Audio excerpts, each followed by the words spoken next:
ተናግዶቱ ለአብርሃም ከጌራራ ወደ ከፍልስጤም ወደ ጌራራ የመሰደዱን ዋጋ የምታሰጭው አንቺ ነሽ። ይህስ እንደምንድነው ቢሉ የአብርሃም አባት ታራ ይባላል። ጣዖት ጠራቢ ነበር። ከዕለታት በአንድ ቀን ይህንን ጣዖት ሸጠና ብሎ አብርሃምን ገበያ ሰደደው። ከጎዳና ላይ እያለ ራበው፣ ጠማው። ጣዖቱን ራበኛ ብላኝ፣ ጠማኛ ጠጣኝ አለው። ዝም አለው። ይህም ባይሆን ሻጫውተኝ አለው።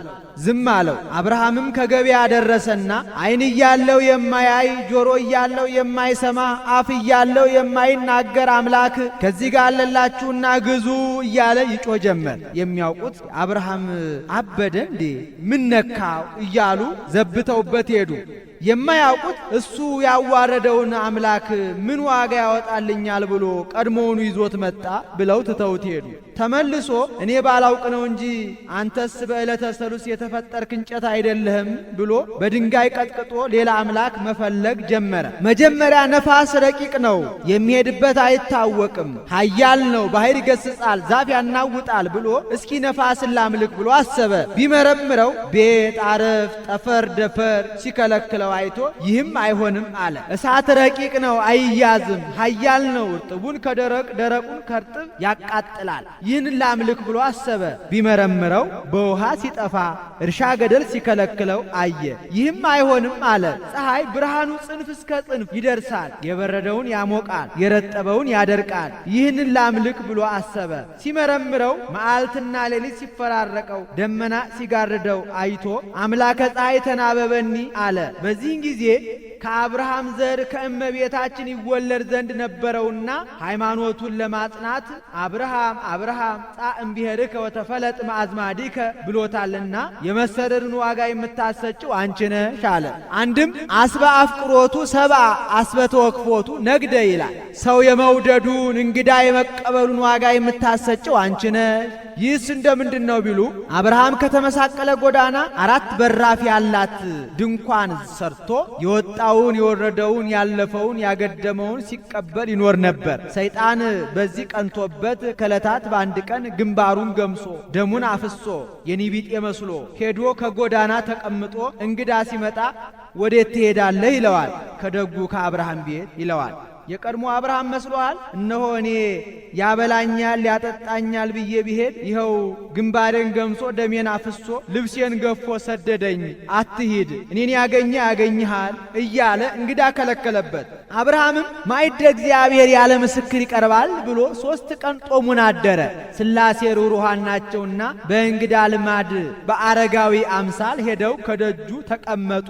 አብርሃምም ሊቀበላቸው እየሮጠ ወጣ። በቀረበም ጊዜ ወደ ምድር ሰገደ። አቤቱ ሞገስ አግኝቼ እንደሆነ ባሪያህን አትለፈኝ ብዬ እለምንሃለሁ። ከቤቴ ገብታችሁ ጥቂት ረፉ፣ እግራችሁን ታጠቡ አላቸው።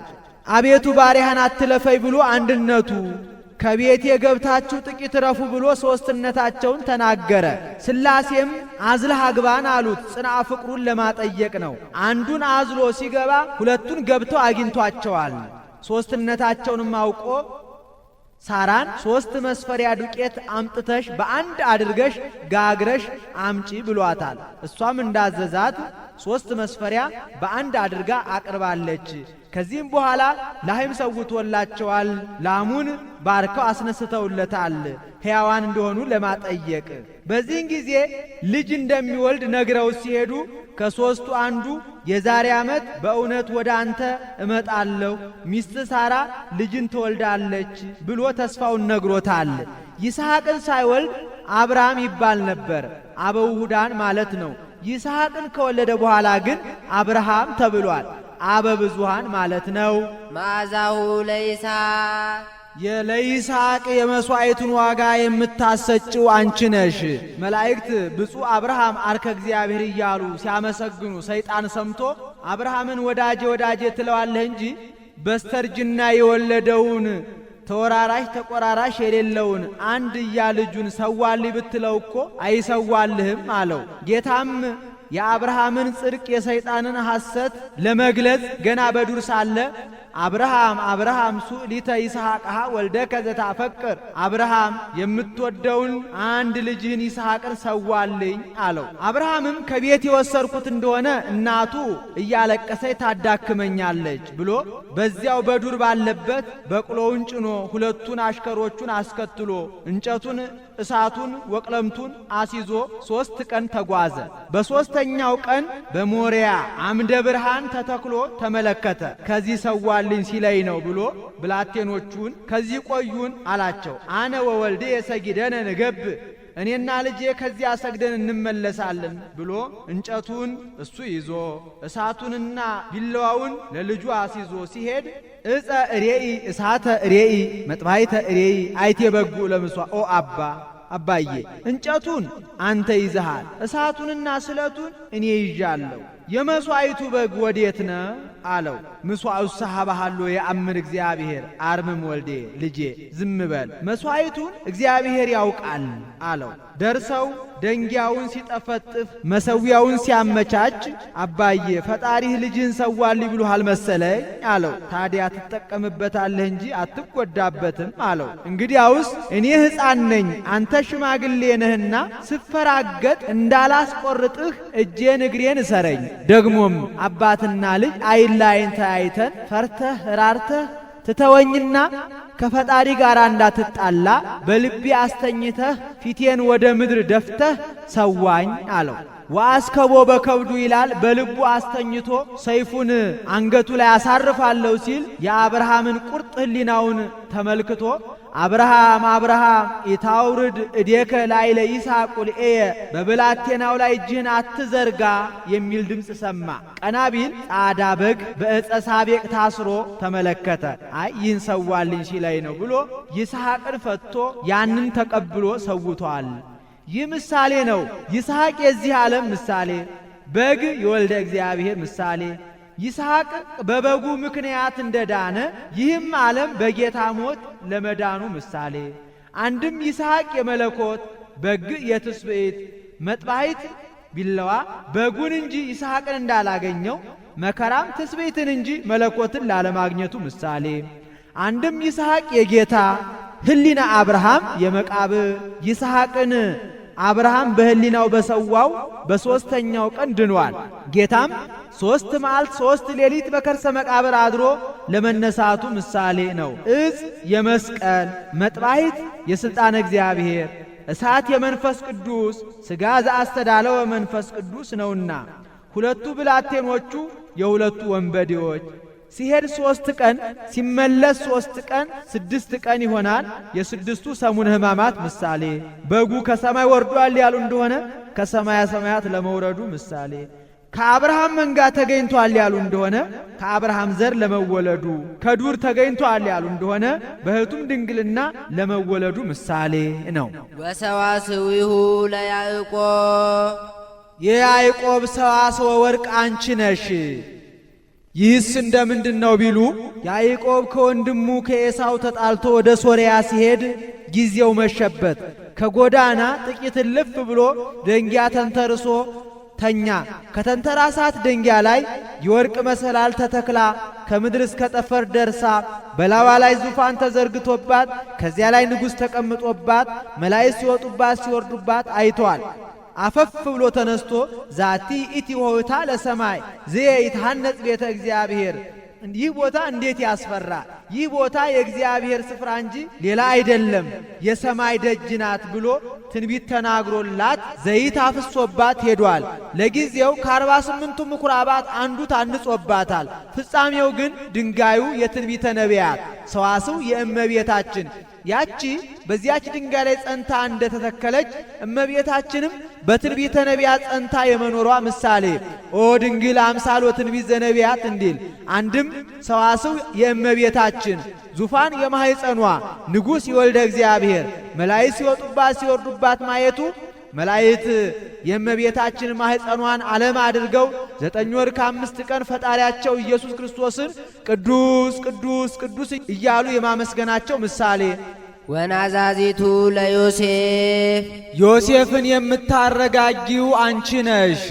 ይህስ እንደምንድን ነው ቢሉ ወአበዊነሂ ቀደምት ቀኑ ላዕለ ዮሴፍ አባቶቻችን በዮሴፍ ቀንተው ወሴጥዎ ለብሔረ ግብፅ ለግብፃውያን አሳልፈው ሸጡት። በምን ይቀኑበት ነበር ቢሉ የራሔል ሽታ መታሰቢያ እያለ ይወደው ነበርና ከፍቅሩ ጽናት የተነሳ 4 ኅብር 5ኛ ወርቀ ዘቦ ግምጃ ያለብሰው ነበርና በዚህ ይቀኑበት ነበር። ከዕለታት በአንድ ቀን አባዬ ሕልም አየሁ አለው። ምን አየህ አለው። 11 ነዶ እኔ ላይ ያስኩት ነዶ ሲሰግዱ አየሁ አለው። 11 ነዶ ወንድሞች ናቸው። በረሃብ ምክንያት ይገዙልህ ይሆናል። ልጄ እንግዲህ ወዲህ ሕልም አየሁ አትበል፣ ወንድሞችህ ይጣሉሃል አለው። ዳግመኛም አባዬ ሕልም አይቼ ተርጉምልኝ አለው። ልጄ ሕልም አየሁ አትበል አላልኩህም አለው። ይኸውም አልቀረም ይተረጉምለታል። እስኪ ምን አየህ ንገረኝ አለው። 11 ከዋክብ ፀሐይ፣ ጨረቃ በእኔ በኩል ላለው ኮከብ ሲሰግዱ አየሁ አለው። ፀሐይ እኔ አባትህ ነኝ፣ ጨረቃም እናትህ ናት፣ ከዋክብትም ወንድሞችህ ናቸው። በረሃብ ምክንያት ወደፊት እንገዛልህ ይሆናል አለው። ምነው እናቱማ ያን ጊዜ ሞታ የለም ቢሉ ብትኖር የሚገዛ ስለሆነ አንድም ሞግዚቷን ቆጥሮ በዚህ ይቀኑበት ነበር። ከዕለታት አንድ ቀን ለወንድሞች ስንቅ ሰጥተህና ብሎ ሰደደው። 3 ቀን ፈልጎ አጣቸው። ጦሙን አደረ። በ3ኛው ቀን አንድ ሰው አገኘ። አይቴ ርእዩ አሃውየ ወንድሞቼን አይታቸዋል አለው። ትናንትና ቴምናታ ውለው ነበር፣ ዛሬ ወደ ዶታይን እንሰማራለን ሲሉ ሰምቻቸዋለሁ። የዶታይንን ጎዳና እየጠየቅ ሂድ አለው።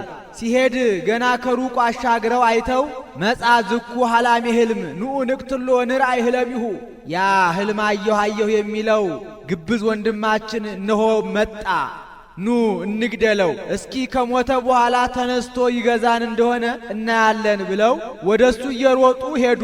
እሱ የናፍቆት መስሎት ወደ እነሱ እየሮጠ ሄደ። የያዘውን ስንቅ ተቀብለው አንዱ በጥፊ አንዱ በቡጢ አንዱ በጡጫ አንዱ በርግጫ ይመቱት ጀመር።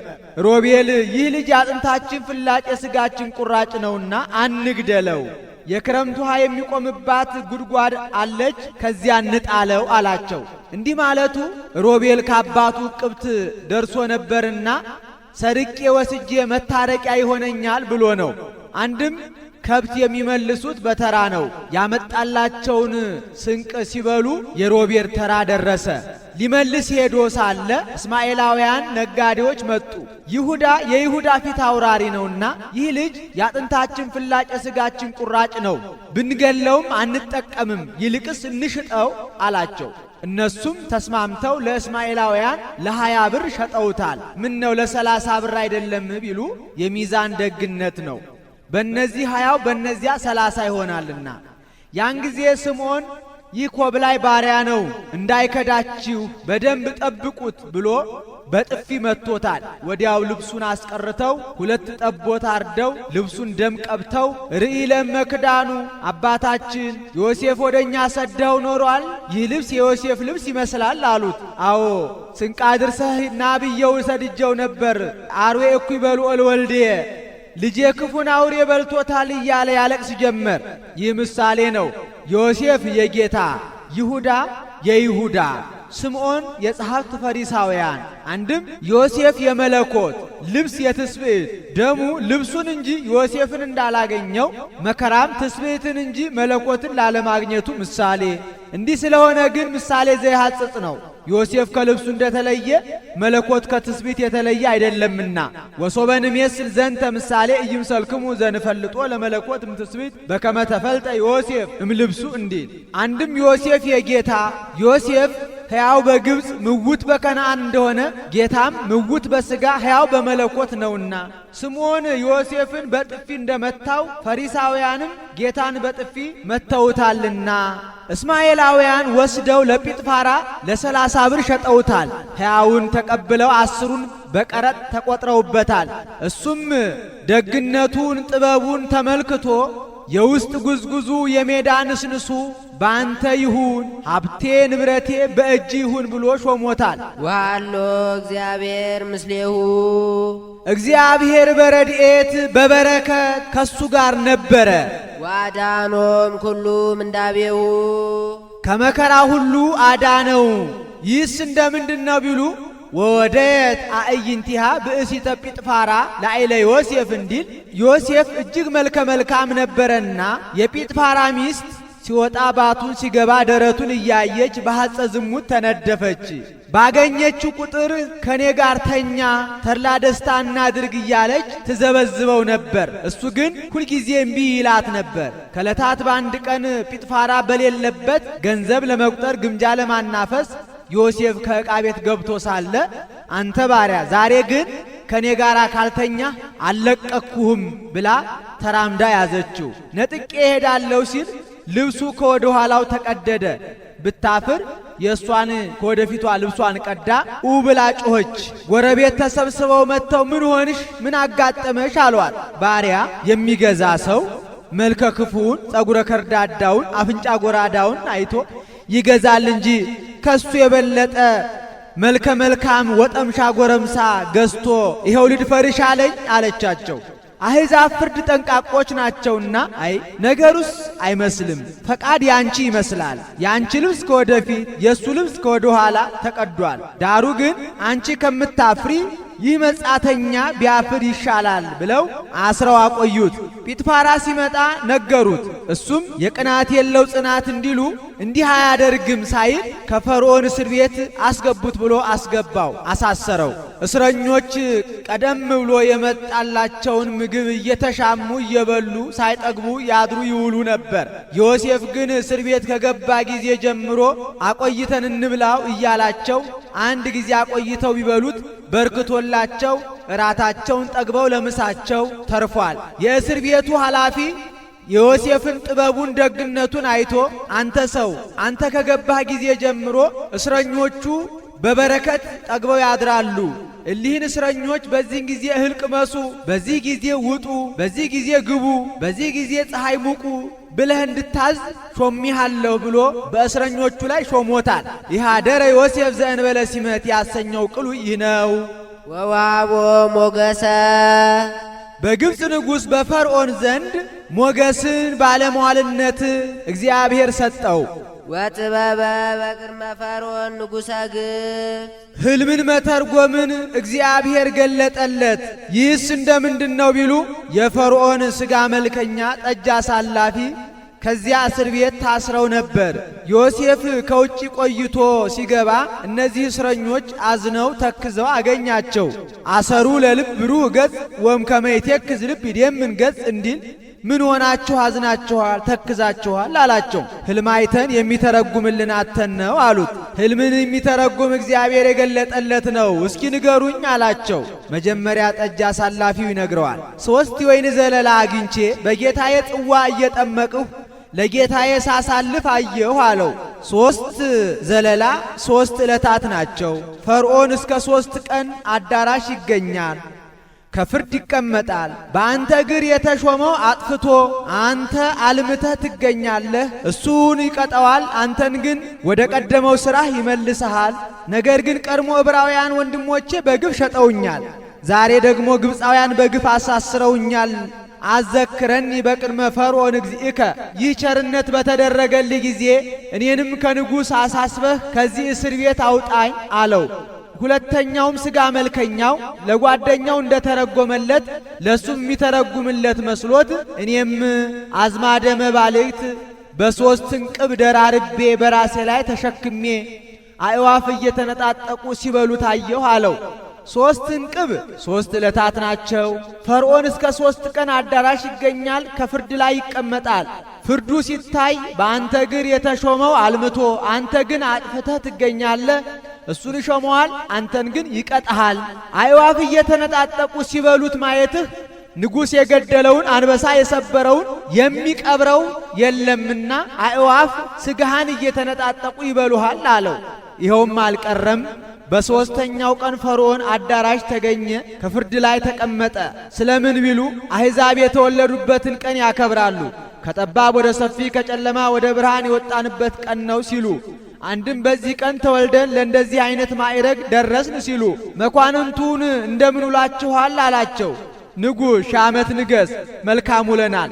ነገር ግን የቀደመውን ጠጅ አሳላፊ የዛሬውን ሥጋ መልከኛ ለሹመት የቀደመውን ሥጋ መልከኛ የዛሬውን ጠጅ አሳላፊ ደግሞ ለቅጣት ሰጥተናል አሉት። ለካ እንዲህ ያሳምተውኛል ብሎ በሰይፍ አስመትቷቸዋል። ንጉሥ የገደለውን አንበሳ የሰበረውን የሚደፍር የለምና አዕዋፍ እየተነጣጠቁ በልተዋቸዋል።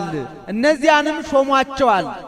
ይህ በተደረገ በ2 ዓመት ውስጥ ፈርዖን ሕልም አይቶ የሚተረጉምለት አጥቶ አዝኖ ተክዞ ሳለ ያ ሰው መጣ። አዝኖ አየው። ንጉሥ ምን ሆነ አዝነሃል አለው። ሕልም አይቼ የሚተረጉምልኝ አጥቼ አለው። እዜከራ ለኃጢአቴ አለ። ገና አሁን ኃጢአቴን አሰብኳት አለው። እኔ ባሪያህ በኃጢአቴ ታስሬ ሳለው ጲጥፋራ ያሳሰረው ዮሴፍ የተባለ እስረኛ አለ። እኔ ሕልም አይቼ ተረጎመልኝ፣ ተደረገልኝ። ጓደኛዬም ሕልም አይቶ ተረጎመበት፣ ተደረገበት። ንጉሥ አሁንም ከሱ በቀር የሚተረጉምልህ አታገኝም አለው። እንግዲያውስ ራሱን ላጭታችሁ፣ ጥፍሩን ቆርጣችሁ፣ ልብሱን ገላውን አጥባችሁ አምጡልኝ አላቸው። ጎስቋላ ነገር ከንጉሥ ፊት አይቆምምና ገላውን አጥበው ጸጉሩን ላጭተው ጥፍሩን ቆርጠው ካባ አልብሰው አመጡለት። አንተ ሰው ሕልም አይቼ ትተረጉምልኝ ብዬ ነው አለው። ንጉሥ ሕልምን እንጂ የሚተረጉም እግዚአብሔር የገለጠለት ነው ብሎ በሃይማኖት ይነከዋል። ከዚያ አስቀድሞ ፈርዖን እግዚአብሔርን አያውቅም ነበርና በል ንገረኝ አለው። 7 ያማሩ የወፈሩ ላሞች ዘበአርአያ ሆንሰና ይላቸዋል ከአንድ ባህር ወጥተው ወዲያ ማዶ ሲሰማሩ 7 የከሱ የኮሰሱ ላሞች ከአንድ ባህር ወጥተው እነዚያን ውጠዋቸው ከቀደመ ክሳታቸው ሳይለወጡ 7 ያማሩ የለመለሙ ገብሶች ዘበአርአያ ሆንሰና ይላቸዋል ከአንድ ዛፍ ስር ሲወጡ እንደዚሁ 7 የሰለቱ የደረቁ ገብሶች ደግሞ ከአንድ ዛፍ ስር ወጥተው እነዚያን ውጠዋቸው ከቀደመ ግብራቸው ሳይለወጡ አየሁ አለው። 7 የወፈሩ ላሞች የለመለሙ ገብሶች 7 ዓመት ጥጋብ ይሆናል። 7 የከሱ ላሞች የደረቁ ገብሶች ማየትህ 7 ዓመት ረሃብ ይሆናል። እነዚያ ውጠዋቸው ከቀደመ ግብራቸው ሳይለወጡ ማየትህ የ7ቱን ዓመት ጥጋብ የሚያስረሳ 7 ዓመት ረሃብ ይሆናል። ከአንድ ባህር መውጣታቸው እናንት ግብፃውያን በመስኖ ነዋሪዎች ናችሁና ከአንድ ዛፍ ስር ሲወጡ ማየትህ ይህ ሁሉ የሚደረገው በአንተ ዘመነ መንግሥት ነውና በእህል በከብት ማየትህ እግዚአብሔር ሰውን ሲጣላ እህል ከብት ነስቶ ነውና ግን እግዚአብሔር መልካም አድርጎልሃል። ጥጋቡን ወደፊት ረሃቡን ወደ ኋላ አድርጎት ቢሆን መልካም አልነበረም አለው። ለዚህ ታዲያ ምን ይበጀኛል አለው። ብልህ ሹም አስተዳዳሪ መጋቢ መሾም ነው። ወርቅ ብር በሚገበርበት በምትኩ እህል፣ ላም በሬ ፈረስ በቅሎ ልብስ ሸማ በሚገበርበት በምትኩ እህል መቀበል ነው። ሰው በዘመነ ጥጋብ ጊዜ ወርቅ ብር፣ ላም በሬ ፈረስ በቅሎ ልብስ ሸማ ገብር ከሚሉት ይልቅ እህል አምጣ ቢሉት ይወዳልና አለው። ወሴሞ ላለ ኩሉ ግብፅ ወመገቦ ላለ ኩሉ ቤቱ ወአልቦ ዘይጠበብ እምኔከ ካንተም የሚራቀቅ የለም። ወአልቦ ዘይፈደፍደከ ዘእንበለ መንበረ መንግሥቴ ከወንበሬ በቀር የሚበልጥህ የለም። ሁሉ በእጅ ይሁን ብሎ ሐቲም ቀለበቱን አስሮ ከመደቡ አስቀምጦ ኢል አብሪል ብሎ ሾሞታል። ይኸውም አዋጅ አዋጅ ስማ ስማ ባሪያ የነበረ ዮሴፍ ከበረ ማለት ነው። ስሙንም እስፍንቶፎኒህ ብሎታል። መዝገበ ጠቢባን ሊቀ ማእምራን ማለት ነው። ግብፅን 3 ቀን በፈረስ በሰረገላ አስቀምጦ በመሳፍንት በመኳንንት አሳጅቦ አዙሮታል፣ አስጎብኝቶታል። ከዚህም በኋላ ዮሴፍ ወርቅ ብር ከሚገበርበት በምትኩ እህል፣ ላም በሬ ፈረስ በቅሎ ከሚገበርበት በምትኩ እህል፣ ልብስ ሸማ ከሚገበርበት በምትኩ እህል እየተቀበለ የማይነቅዘውን በሪቅ በጎተራ እያደረገ የሚነቅዘውን እያስፈጨ እያስቦካ ኖራ እያሰራ በዚያ ውስጥ አኑሮታል። ወመጻ ረሃብ ለብሔረ ግብፅ በግብፅ ጽኑ ረሃብ ሆነ። ወበከነዓን አቢይ ሕማም ይልቁንም በከነዓን ጸና። በግብፅ ውሎ መመገብ ሲሆን በከነዓን ደግሞ ውሎ ማደር ሆኗልና። ዋጡ ዘይሴሰዩ ለአበዊነ አባቶቻችን የሚመገቡት አጡ። ወሰማ ያዕቆብ ከመቦ እክል በብሔረ ግብፅ ያዕቆብ በግብፅ እህል እንዳለ ሰማ። ሰፈሩ በመንገድ ዳር ነበረና እስማኤላውያን ሲያልፉ በግብፅ እህል አለ ሲሉ ሰምቶ፣ አንድም መልአኩ በግብፅ እህል አለ ልጆችን ሰደህ አሸምተህ አትበላም ብሎታልና። ወፈነዎሙ ለአበዊነ ቅድመ አባቶቻችንን አስቀድሞ ሰደዳቸው። ዮሴፍ ከአደባባይ ተቀምጦ ሳለ ወንድሞቹ ሄደው ዮሴፍን እጅ ነሱት። ወንድሞቹ እንደሆኑ አውቆ እሊህ ሰላዮች ናቸው፣ የአገሩን መጥበቅ መላላት፣ የሰውን መብዛት ማነስ፣ የሰራዊቱን ብዛት ሊሰልሉ የመጡ ናቸው፣ ያዟቸው ብሎ አስያዛቸው። እነሱም ደንግጠው እረ እኛ ሰላዮች አይደለንም፣ ሰላይ ከአንድ አገር አንድ ሰው ከአንድ አገር አንድ ሰው ተውጣቶ ይመጣል እንጂ የአንድ ሽማግሌ ልጆች 10 ሆነን እንለቅ ብለን እንመጣለን አሉት። ደግሞ ውሸታቸው። አንድ ሽማግሌ እንዲህ አብዝቶ አስተካክሎ ይወልዳል አላቸው። ንጉሥ ኧረ እንዲያውም 12 ነበርን አሉት። 2 ወዴት አሉ ቢላቸው አንዱን አውሬ በላው አሉት። ሞተ ዮሴፍ አሃዊሁ ነገርዎ ለዮሴፍ እንዳለ ባለቅኔ የዮሴፍን ሞት ለዮሴፍ ነገሩት ማለት ነው። አንዱን ከቤት ጥለኑ መጣን አሉት። በሉ እውነታችሁም ሐሰታችሁም የሚታወቀው ከቤት ጥለኑ መጣን ያላችሁት ወንድማችሁን ያመጣችሁ እንደሆነ ነው ብሎ ስምዖን የሚባለው ወንድማቸውን መያዣ አስቀረው። እስመ ውእቱ ጸና በቀዳሚ ተሰይጦቱ እንዲል ስምዖን በጥፊ መቶት ነበረና መለየትን እንዲህ ይቅመሰው ብሎ፣ ዮሴፍስ እንዲህ አያደርግም ሀዳጌ በቀል ይቅርባይ ነው ብሎ ጠላት መውደድን ለማስተማር ሲሄድ ሲመለስ እንቅፋት እንዳያገኘው እንዳይንገላታ ነው። አንድም ከወንድሞቹ ይልቅ ሰውነቱ ከስቶ ቢያየው እስኪመለሱ ድረስ አርፎ ይሰንብት ብሎ ነው።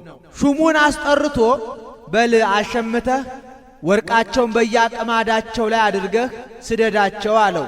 እህሉን አሸምቶ ወርቃቸውን በያቀማዳቸው አድርጎ ሰደዳቸው። የአንድ ሽማግሌ ልጆች ናቸውና የአንዱን ስንቅ ሳያልቅ የአንዱን ስንቅ አይበሉም። ወርቃቸውን አንዱ አቅማዳውን ቢፈታ ወርቁን አገኘ። ደግሞም በበነጋው አንዱ አቅማዳውን ቢፈታ ወርቁን አገኘ። ገብአተኒ ወርቄ ብሏል። ሁሉም ወርቃቸውን በያቆማዳቸው አግኝተውታል። ከአባታቸው ደርሰው እንደምን ሆናችሁ መጣችሁ አላቸው። አባታችን ደህና መጣን፣ ነገር ግን አገረ ገዡ መልካም መስለኑ አልታየኑም። እነዚህ ሰላዮች ናቸው፣ የአገሩን መጥበቅ መላላት፣ የሰውን መብዛት ማነስ ሊሰልሉ የመጡ ናቸው፣ ያዟቸው ብሎ አስያዘን። እረ እኛስ ሰላዮች አይደለንም። ሰላይ ከአንድ አገር አንድ ሰው ከአንድ አገር አንድ ሰው ተውጣቶ ይመጣል እንጂ የአንድ ሽማግሌ ልጆች 10 ሆነን እንለቅ ብለን እንመጣለን አልነው። ደግሞም ሐሰታቸው። አንድ ሽማግሌ እንዲህ አስተካክሎ ይወልዳል አለን። እረ ከቶ 12 ነበርን አልነው። 2 ወዴት አሉ ቢለን አንዱን አውሬ በላው አንዱን ከቤት ጥለኑ መጣን አልነው። በሉ እውነታችሁም ሐሰታችሁም የሚታወቀው ከቤት ጥለኑ መጣን ያላችሁት ወንድማችሁን ያመጣችሁት ጊዜ ነው ብሎ ስምዖን መያዣ አስቀረው አሉት።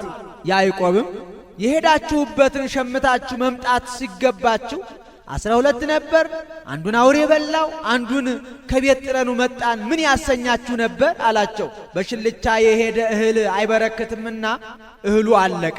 ሮቤል አባዬ ብንያምን ስጠንና ሄደን ሸምተን እንምጣ አለው። አይ ቀድሞ ዮሴፍን አውሬ በላው አላችሁኝ፣ ስምዖንን መያዣ አስቀረው አላችሁኝ።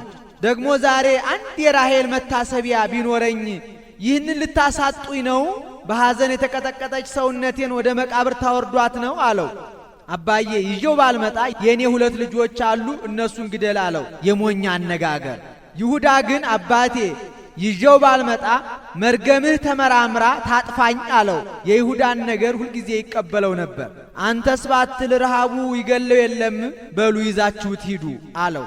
ነገር ግን ከነአን ተሳስቶ የመጣውን ወርቅ ይዛችሁ ሂዱ፣ ደግሞም የከነአን ማሩ ሽቱ መልካም ነው፣ ለንጉሡ እጅ መንሻ ይዛችሁለት ሂዱ አላቸው። ወሶበ ገቡ ዳግመ ለግብፅ አፍለቶሙ በነፍስቱ ዮሴፍ ለአዊሁ ወፈነወሙ ለአበዊነ ቅድመ ብሎ ነበርና ዳግመ አለ። ዳግመኛ ወደ ግብፅ በተመለሱ ጊዜ ዮሴፍ ለወንድሞቹ በግዙርነቱ አንድም በትራቱ አስረዳቸው። ሄደው እጅ ነሱት። ከቤት ጥለንው መጣን ያላችሁት ወንድማችሁ ይህ ነው አላቸው። አዎን አሉት። ወልድ ይስሐል ከእግዚአብሔር ልጄ ኃይል ይስጥህ አለው። ከሊህ ክፉ ወንድሞችህ ይሰውርህ ሲለው ነው። ዳህንኑ ዝኳ አረጋዊ አቡክሙ ያ ሽማግሌ አባታችሁ ደህና ነው አላቸው። ደህና ነው አሉት። አባታችንን አመሰገነልን ብለው ደስ እያላቸው እጅ ነሱት። ሹሙን አስጠርቶ ወስደህ ከወንድማቸው አገናኛቸው ብሎ በጆሮው ሲናገረው አይተው ከነዓን ተሳስቶ በሄደው ወርቅ አስሮ ሊያግዘን ነው ብለው ንጉሥ እረ ከነዓን ተሳስቶ የሄደውን ወርቅ ይዘን መተናል አሉት። ወርቅ ክሙ ሰፈቲኔ ሰመርክዎ ወወሃብክዎ ወርቃችሁንስ ፈትኜ ጠብሼ ለግብር አሳልፌዋለሁ። ወባሃቱ እግዚአብሔር ወሃበክሙ መድፍነ ህቡአ ፈጣሪያችሁ የተቀበረ ልዩ ወርቅ ሰጥቷችኋል እንጂ አሁንስ አይዟችሁ ከወንድማችሁ ላገናኛችሁ ነው ብሎ ወስዶ ከስምዖን አገናኛቸው። ወዲያውኑ 3 ማዕድ ያሰራል። አንዱን ለሊቃውንተ ፈርዖን፣ አንዱን ለወንድሞቹ፣ አንዱን ለግብፃውያን። ግብፃውያን ዕብራውያንን ላም ጠባቂዎች እያሉ ይጸየፏቸዋልና ግብፃውያን ላም ያመልኩ ስለነበር ዮሴፍ ክብ ማዕድ አሰርቶ እሱ ከመካከል ተቀምጦ በሉ እንደ ትውልዳችሁ እንደ ዕድሜያችሁ ተቀመጡ አላቸው። መጀመሪያ ሮቤል ተቀመጠ፣ ቀጥሎ ስምዖን፣ ቀጥሎ ሌዊ፣ ቀጥሎ ይሁዳ። ሁሉም እንደየዕድሜያቸው ከተቀመጡ በኋላ ብንያም ዞሮ ከዮሴፍ አጠገብ ተቀመጠ። በልተው ጠጥተው ከጨረሱ በኋላ 2 ሆነው ይጫወቱ ጀመር። ብንያም ብቻውን ዝም ብሎ ዓይኑን እያንከራተተ ተቀመጠ። ልጄ ምን ነው አንተስ ከወንድሞች ጋር አትጫወትም አለው። እነሱ በአባት አንድ ብንሆን በእናት የተለያየን ነን። እነሱ የአንድ አባት የአንድ እናት ስለሆኑ እኔን ያገሉኛል። አንድ ወንድም ቢኖረኝ አውሬ በላው፣ ከማን ጋር ልጫወት አለው። ያን ጊዜ ዮሴፍ እንባው አልቻል ቢለው ከእልፍኝ ገብቶ እንባውን በውሃ ታጥቦ ወጣ። አንድም ፊቱን በእንባው ታጥቦ ወጣ። ወዲያውኑ በሐቲም ቀለበቱ ጽዋውን ኳ እያደረገ እየመታ ሮቤል ትላለች። ሮቤል የሚባል ከመካከላችሁ አለ እንዴ ይላቸዋል። አዎን ብሎ ይነሳል።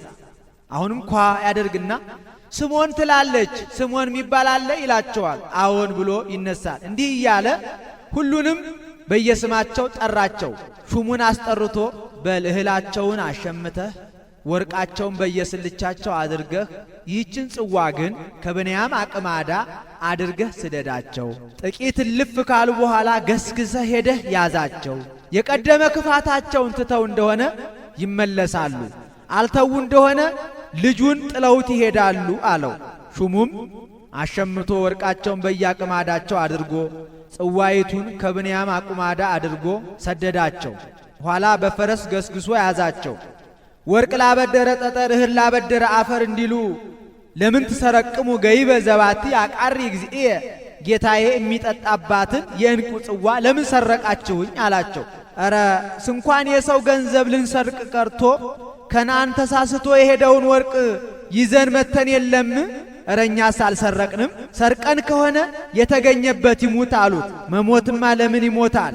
እኔ ባሪያ አድርጌ እገዛዋለሁ እንጂ ብሎ ጠላቱን ሲያውቅ በወዳጁ ይጀምር እንዲሉ ከሮቤል ጀምሮ ሲፈትሽ ከብንያም አቁማዳ አገኛት። ያን ጊዜ ደነገጡ። የክፉ ልጅ ክፉ ያቺ እናቱ በክፋቷ ከፈረስ መግሪያ ወድቃ ቀረች። ይህም የእናቱ ክፋት አለቅ ብሎት ይባባሉ ጀመር። ይሁዳ በሐዘን የተቀጠቀጠ ሰውነቴን ወደ መቃብር እንዳታወርዷት ብሎ አባቴ አምሎኛል። አሁንም ከሱ እኔ መከራ እችላለሁ፣ እሱ ይሂድልኝ እኔ ልቅር አለው። የሰረቀኝን ይዤ እሄዳለሁ እንጂ ያልሰረቀኝን ምን ብዬ ይዤ እሄዳለሁ ብሎ ይዞ ሲሄድ ወንድሞቹ አብረው ተመለሱ። ሮቤል ቀድሞ ዮሴፍን አንሽጠው ስላችሁ ሸጠነው አይደለም ይህን ያህል መከራ ያገኘን? እረ ገና የዮሴፍ ፍዳ ተመራምሮ ሳያጠፋን አይቀርም አላቸው። እንዘቦ መተርጉም ማእከሌሆሙ ይላል። ከዮሴፍ ዘንድ ደርሰው ዮሴፍ በመካከላቸው ሳለ እኔ ወንድማችሁ ዮሴፍ ነኝ አላቸው። ደነገጡ። አይዟችሁ አትደንግጡ፣ ውስጡ ጥበበ እግዚአብሔር ነው። አሁን አንተ ሸጥከው እያላችሁ አትጣሉ። ይኸው ዘመነ ረሃቡ 2 ዓመት አልፎ ገና 5 ዓመት ቀርቷል። ይህን ዘመነ ረሃብ እግዚአብሔር ሊያወጣችሁ ነው አላቸው። ወአእመሮሙ ፈርዖንሂ ለአዝማደ ዮሴፍ ፈርዖንም የዮሴፍን ዘመዶች ወደዳቸው። ዮሴፍን ይከዳኛል እያለ ይጠራጠረው ነበርና፣ እንግዲህ ወዲህ ግን ዘመዶቹን ካገኘ ልቡናውን ጥሎ ይኖርልኛል ብሎ ነው። አንድም በወርቅ የተገዛ ባሪያ በላያችን ላይ አሰለጠነብን እያሉ ግብፃውያን ይተቹት ነበርና የደጋጉ የነ አብርሃም የነ ይስሐቅ የነ ያዕቆብ ልጅ ሆኖ ቢያገኘው ደስ አለው። አንድም ከደጋጉ ወገን አጋብቶት ነበርና አስሊት ወለተ ጲጥፋራ ዘሀገረ ህልወቱ ይላታል። እሷን አጋብቶት ነበርና አንድም ከአንድ ከዮሴፍ ይህንን ያህል ጥበብ ያገኘው ከወንድሞቹ ምን ያህል ጥበብ አገኝ ይሆን ብሎ ደስ አለው። ወላከ ዮሴፍ ወሰዎሙ ላቡ ወለኩሎሙ አዝማዲሁ ዮሴፍ አባቱን ዘመዶቹን አምጡልኝ ብሎ ላከ። ይኸው ዘመነ ረሃቡ 2 ዓመት አልፎ 5 ዓመት ቀርቷል። በስልቻ ጆሮ የሄደ እህል አይጠቅምምና ከመይህን ቆሳቆሳቲ ክሙ ይላል። ጥቃቅኑ ሁሉ እንዳይቀር ብሎ ላከ። የግብፃውያን ሰረገላ ውድ ነው። በ500 ብር የተገዛ ሰረገላ ለያዕቆብ፣ 300 ብር 5 ልብስ ለብንያም፣ 300 ብር 5 ልብስ ለቀሩት ወንድሞቹ። ሄዳችሁ አባቴን ወንድሞቼን ዘመዶቼን አምጡልኝ፣ አሁን አንተ ሸትከው ብላችሁ እርስ በርሳችሁ አትጣሉ፣ ውስጡ ጥበበ እግዚአብሔር ነው ብሎ ሰደዳቸው። ሄደው ሕያው ወልድከ ዮሴፍ በግብፅ አሉት። አምኗል። እውነት ነው፣ ይህንን ሁሉ የሰደደልኝ ልጄ ቢሆን ነው እንጂ ሌላ ቢሆን ይሰድልኛል ብሎ አንድም መልአኩ እስመ ዮሴፍ ወልድከ ይከድን ርቃነከ ብሎት ነበረና ወኮነ ፍቅዶሙ 75 ነፍስ ቁጥራቸው 75 ነበር። ወወረደ ያዕቆብ ብሔረ ግብፅ ወሞተ ውእቱ ያዕቆብ ወደ ግብፅ ወረደ ማለቱ እስከ ቃቱርያል ድረስ ወጥቶ ተቀብሎታልና። ራምሴ ጋምሴ የሚባል ለምለም ስፍራ አለ። ጓዙን ከዚያ ትቶ 5ቱን ልጆቹን አስጠብቆ 5ቱን አስከትሎ ሄደ። ከፈርዖን ዘንድ እጅ ነሳ። ፈርዖን ዕድሜ ስንት ነው አለው። ዕድሜስ 130 ነው። ይኸውም በመከራ ተፈጽሟል።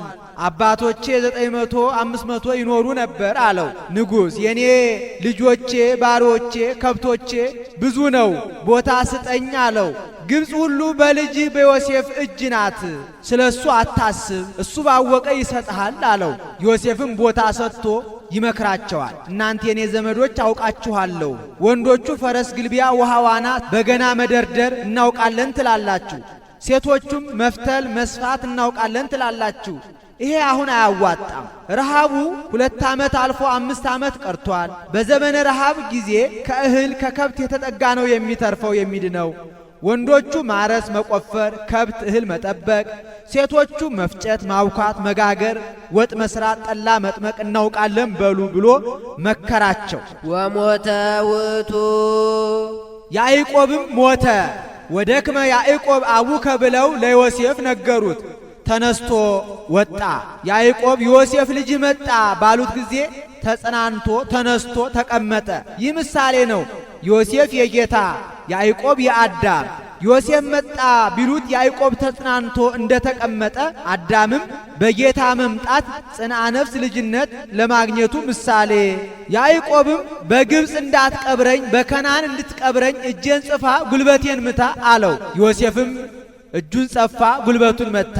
ወዲያው ወተስእሎሙ ለኃያላነ ፈርዖን ይላል። ምንም ባለሟል ቢሆንም ራሱን መሰናበት አይሆንምና አባቴ በግብፅ እንዳትቀብረኝ በከናን እንድትቀብረኝ እጄን ጽፋ ጉልበቴን ምታ ብሎ አምሎኛል፣ ሄዳችሁ ንገሩልኝ ብሎ ላከ። ነገሩለት። ንጉሡም ከሴት ከልጅ በቀር የሴት ወይዘሮ የወንድ መኮንን ይከተለው ማንም እንዳይቀር ብሎ አዘዘለት። ሁሉም ተከተለው። የግብፅ መግቦት በዮሴፍ ነበረና ዮሴፍ አባቱን ቀብሮ እስኪመለስ ድረስ ግብፅ ጭር ብላ ሰንብታለች። ሄደው ያዕቆብን ቀብረው 7 ቀን እያለቀሱ ሰንብተዋል። አሁን ያዕቆብን ያህል ሰው በግብፅ ቢቀበር የሚረክስ በከናን ቢቀበር የሚከብር ሆኖ አይደለም። ለጊዜው ሚጠት እንዳላቸው ለማጠየቅ ነው። ፍጻሜው ግን ግብፅ የመቃብር ከነአን የትንሣኤ፣ አንድም ግብፅ የገሃነም ከነአን የመንግሥተ ሰማያት ምሳሌ፣ አንድም ግብፅ የኀጢአት ከነአን የጽድቅ ምሳሌ። ዮሴፍ ማለት ገበገብ ማለት ነው። ሊያና ባላ ከወለዱ በኋላ በመጨረሻ ራሔል ዮሴፍን ስለወለደችው ዓመት ዓመት ድገመኝ ስትል ዮሴፍ ብለዋለች። ዮሴፍን የምታረጋጊው አንቺ ነሽ አለ። ጽላት ዘሙሴ። ይህ ጉባኤ ነው። ይቆየን።